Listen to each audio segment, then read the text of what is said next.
It was actually fun. It was a lot of fun. It's always fun doing scripts. It's never too hard. No, especially the beginning when anything's possible before Yes. you stop out, before you run out of sort of, okay, well, you can't really change that because we're locked into this now. And Pete's got an amazing imagination, so you start visualizing the film and how you want it to be really early on, and so that starts to inform the tone, but it also starts to inform the characters, which I had enormous fun with these characters. It was great. That was the most daunting part of the writing, I think, at the beginning, was the fact we had to write for 13 dwarves and a wizard and a hobbit. It's like a large ensemble cast. So it was important for us that we literally took each of the dwarf characters, we studied the book, and we started to design their characters based on what Tolkien, how he described them. But there was a lot of gaps that Tolkien left. There was a lot of the characters that really were not that well defined, and we wanted every dwarf to be different, every dwarf to have a singular personality. And so we literally, we created a dwarf biography for each of the characters, of who they were and their relationships with each other and their personalities. And that was one of the very first things we had to do that before we could even begin to write the film.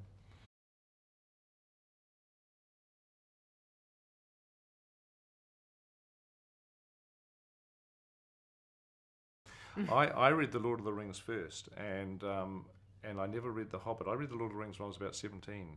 None of these books were really part of my early childhood. And then much later on in the 1990s, I talked to Fran Walsh about the idea of adapting The Lord of the Rings into a film. It was way back when we were first thinking of that idea, before we approached Miramax. And Fran said to me, well, we shouldn't start with The Lord of the Rings, we should start with The Hobbit. And I said, well, I've never read The Hobbit. So at that point, I got the book and I read it. So I was well into my 30s before I read The Hobbit.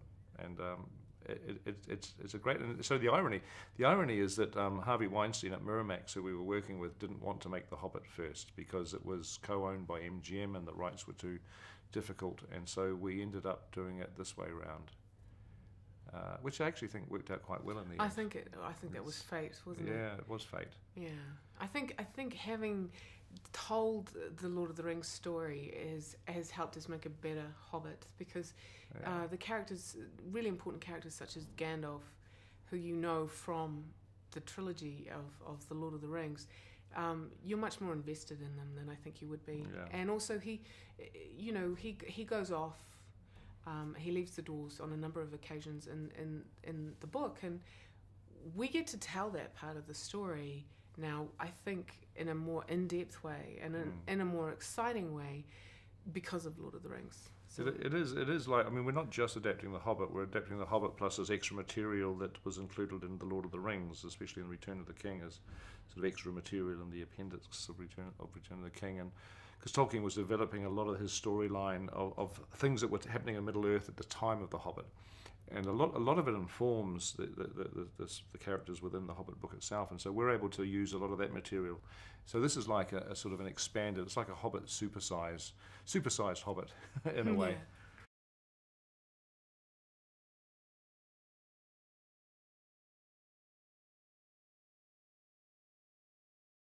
Well, that was really, it was part of the joy of the experience. I mean, it was wonderful to bring, some of our actors like Kate and Hugo and Elijah back again. And that was fun, like working with old friends. But then it was also great because we didn't feel like we were repeating ourselves, because we had, the story of Bilbo Baggins, the story of Thorin Oakenshield. We had new characters who really are the heart and soul of this story, and that gave a freshness to us. It felt like we weren't just writing, Lord of the Rings Part 4, which this is definitely not. This is a story unto itself. It has a different tone. It has much more of a humorous, sort of whimsical tone than the Lord of the Rings does.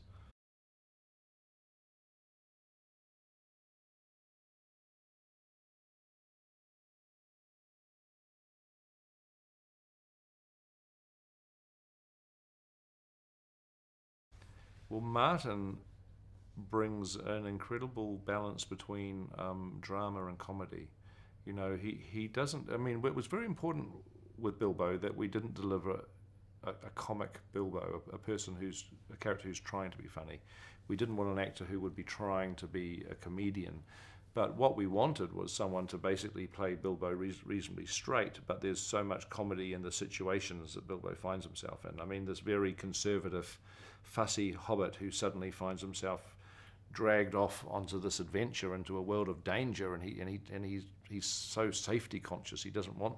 It's the last thing in the world that he wants, and he's got to deal with dwarves who just are this like a rowdy, a sort of a rugby team type of group, and so the comedy which Martin absolutely got, and he was able to just play it, in my opinion, to perfection, as the comedy of the fish out of water of this fussy character having to deal with the dangers and the outrageous events that happen in the story.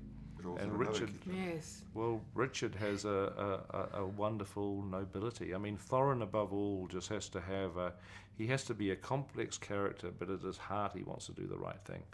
But almost like his sense of the burden on him to lead these dwarves back and reclaim their homeland is ultimately, something he's not comfortable with sort of shouldering. Yeah, we cast Richard. He was the youngest actor who actually auditioned for that role, and we had been looking maybe about 10 years older, and which is still young if you take it in terms of the book. But one of the things that I remember you saying to me was, you want to invest in him achieving his goal, which is to be a king, a good king to his people, and reclaim this homeland for them. And to do that, you want that slightly more youthful sort of energy and that sense of a life that has a possibility before it. And he certainly brought that to it, I thought. I felt so. And, he's pretty gorgeous. So that I'm sure that was the main thing, Philippa.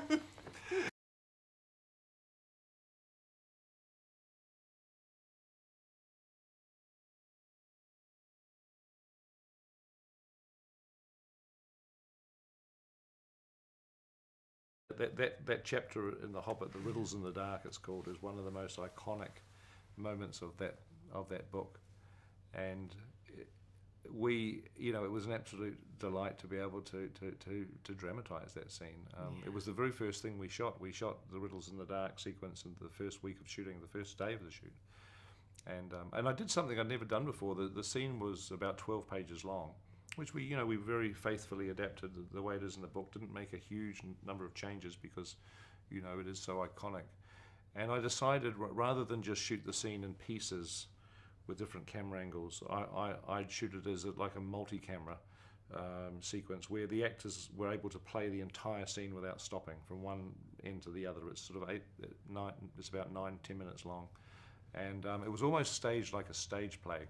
And then we moved into different camera angles and covered it from different angles so I could cut things together. But it was, I also wanted to give Martin a chance to find Bilbo, because it was his very first shooting that he did, and Andy was there in full force as Gollum. I felt sorry for Martin because suddenly he was having to find his feet as Bilbo Baggins, and he had Andy Serkis coming at him with high octane energy as Gollum. So, but Martin held his own, I got to say, and in the process of that week that it took us to shoot that one scene, he found Bilbo. Bilbo came to life.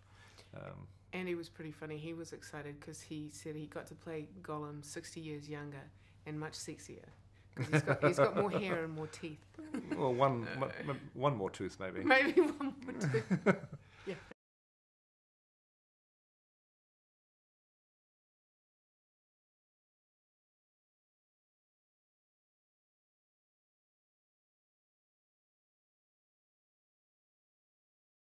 Sure. Well, I've been intrigued about high frame rates for a long time, because 24 frames a second is a speed that the industry has sort of locked into since 1927, and all the mechanical cameras and projectors that were ever built in the last 80, 90 years were just made to shoot at 24 frames a second.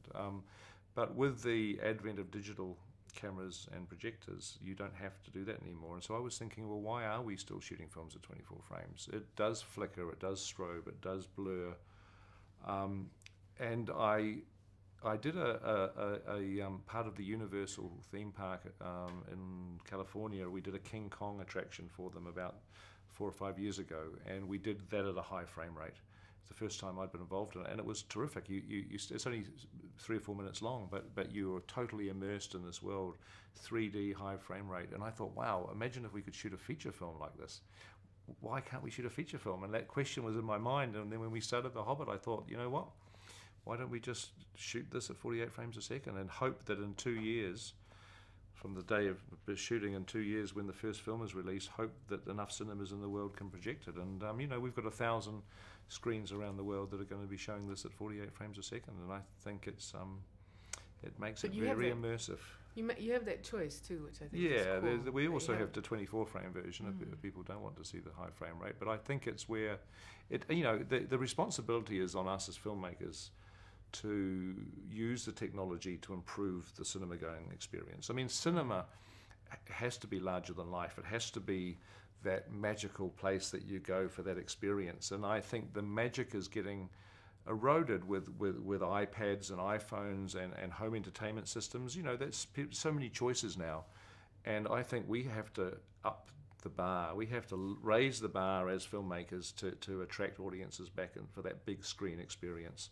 And I think things like high frame rates, 3D, incredible size screens, improved sound systems, we have to keep pushing it because we need to keep getting people back into the cinemas again.